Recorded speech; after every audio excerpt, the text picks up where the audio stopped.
অনেক দিন পর খেলুম রে। আসসালামু আলাইকুম। তো বাসায় বিরিয়ানি নিয়ে চলে আসলাম। আমার মেয়ে খেতে চাইছে, বাবা আজকে আমি বিরিয়ানি খাবো। তো আমি ওর কথা তো শুনলে পরে ও আসলে কিছু খায় না, কিন্তু মানে খাওয়ার জন্য অস্থির হয়, কেন খেতে পারি না জানি না। তো চলে আসলাম বিরিয়ানি নিয়ে, রাজ বিরিয়ানি থেকে, আমাদের পাবনার বিখ্যাত রাজ বিরিয়ানি হাউস। তো এখন আমি খেয়ে দেখব আসলে কেমন লাগে। তো আমি খুব এক্সাইটেড যে দেখা যাক কীরকম লাগে খেতে। এই যে রোস্টের ঝোল নিয়ে নিলাম, শসা নিয়ে নিলাম। এখন আমি মুরগির মাংসটা ছিঁড়বো, দেখবো কেমন লাগে। ওয়াও ওয়াও ওয়াও, উফ মজাই মজা, উফ মজা, অনেক মজা। উড়ি আল্লাহ রে, অনেক দিন পর খেলাম রে। উড়ি ওয়াও ওয়াও ওয়াও ওয়াও, অনেক মজা। উড়ি ডিম রে, এটা ডিমও আছে রে, উফ মজা মজা।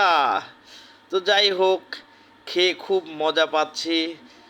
তো মানে খাইতেই মন চাচ্ছে, শুধু খাইতেই মন চাচ্ছে, কাউকে দেবো না, আজকে আমি একাই খাবো।